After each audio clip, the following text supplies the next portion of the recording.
প্রায় জনমানবহীন রাস্তা। এখন বাজে সকাল 5:30। আমি অনেকটা সকালে উঠেছিলাম।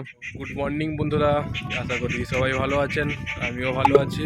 রাকেশ লাইফ ভিলেজ ব্লগে সবাইকে স্বাগত জানাই। চলুন, আজকে 5:30, অনেকটা সকালে বেরিয়ে পড়েছি। বাড়ির কাঁচকলা হয়েছিল অনেক দিন ধরে, কাঁথিতে বিকতে যাবো ভাবছিলাম, তো যেতে পারিনি। আজকে কাঁচকলা নিয়ে কাঁথিতে যাচ্ছি। দেখতে পাচ্ছ প্রায় চারদিকে একটাও লোক দূর দূর থেকে দেখতে পাচ্ছি না। চলো তাহলে কাঁথির দিকে যাই। পেছনে সাইকেলের পেছনে আমার কলা বাঁধা আছে। চলো বর্তমান কলা বাজারে নিয়ে যাই, কি রেট দিচ্ছে সেটা তোমাদের দেখাবো। 300 টাকা করে, 275 টাকা করে, 350 করে আমি বাড়ি করে কেন করছো? আমি গোটে গোটে রেটে বিক্রি করবো কাউকে পাই আমার এসব, আমার খিচকা রেট নেই।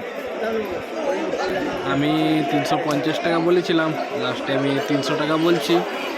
সবাই 275 টাকা করে বলছে। 100 পিস কলার দাম 275 টাকা, 2 টাকা 75 পয়সা করে পড়ছে। চলো দেখি কত টাকা লাস্ট পর্যন্ত বিক্রি হয়। সকাল থেকে বিভিন্ন জায়গা থেকে মাল আমদানি হয়, মালিক পক্ষ থাকে, কিছু ব্যবসায়ীরাও নিয়ে আসে, আর মাল কিনতে আসে বিভিন্ন দোকানদার। চলো জিজ্ঞাসা করছে কি রেট হয়, রেট যদি পোষায় দিব, না হলে দিব না।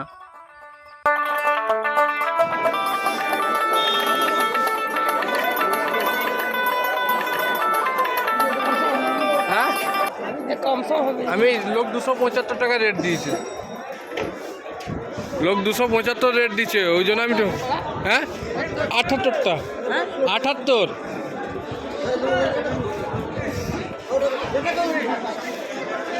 মোরা চলো কিভাবে রেট হচ্ছে, সবাই এসে জিজ্ঞাসা করছে। চলো দেখি।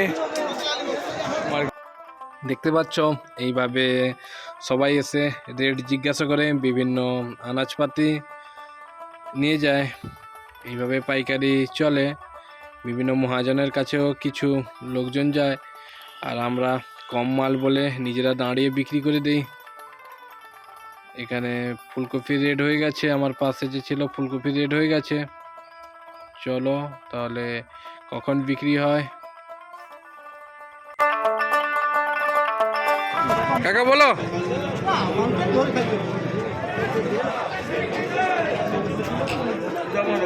হ্যাঁ 350 টাকা, ঠিক 60 টাকা পিস।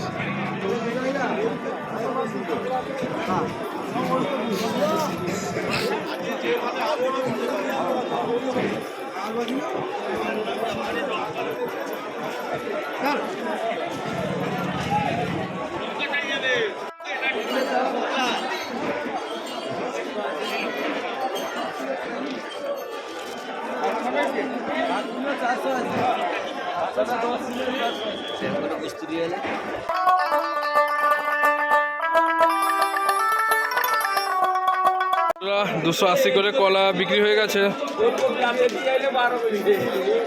চলো দাদা ঝুলিয়ে নিচ্ছে।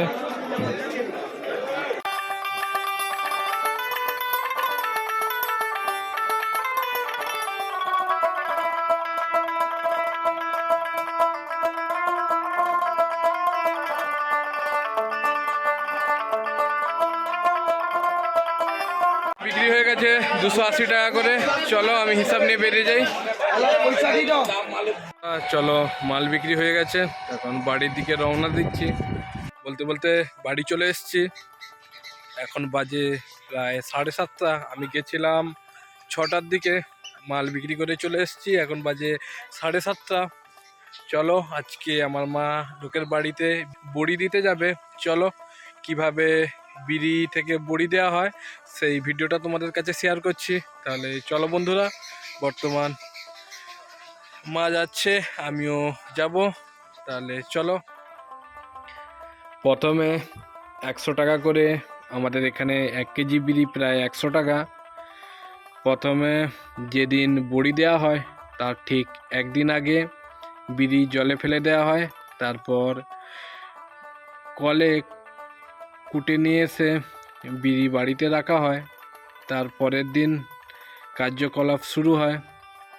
এই বিড়িতে পড়েছে আদা, জব আর লঙ্কার গুঁড়ো আর কিছু পাঁই কাখড় ছিল আমার বাড়িতে, সেটা পড়েছে। প্রথমে বিড়িটাকে ভালো করে ফিটে নিব। এইভাবে ফিটলে বিড়িটা যত ভালো ফিটবে তত বড়ি ভালো হবে, নাহলে বড়ি ভেতরে কাঁচা থেকে যাবে। চলো তাহলে বিড়ির প্রসেসিংগুলো দেখানো হচ্ছে, কিভাবে বিড়ি দেওয়া হয়। এইভাবে বিড়ি নিয়ে এসে সব আগে মেখে ফেলা হয়, তারপর একটা বাটিতে করে অল্প অল্প বিড়ি নিয়ে গোলানো হয়। তারপর বিড়ি দেওয়ার অনেক টাইম লাগে, সেই জন্য আগে বিড়িটা ফিটে নেওয়া হচ্ছে।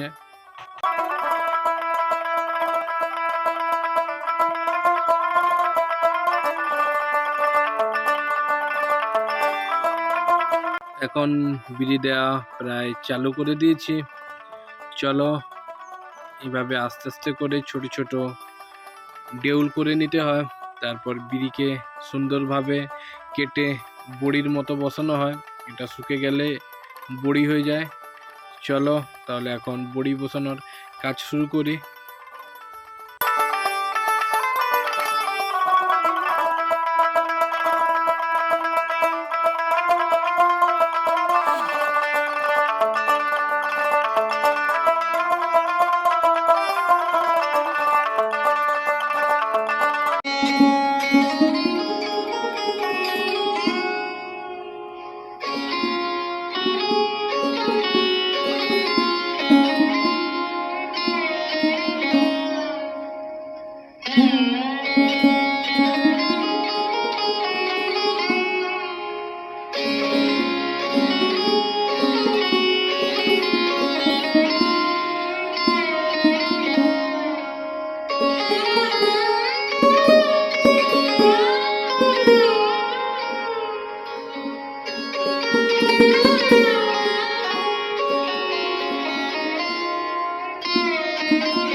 চলো বন্ধুরা, তাহলে বড়ি দেওয়া প্রায় শেষ হয়ে গেছে। তাহলে সবাই ভালো থাকবেন, সুস্থ থাকবেন, সাবধানে থাকবেন। আর ব্লগটা কেমন হয়েছে অবশ্যই জানাবেন।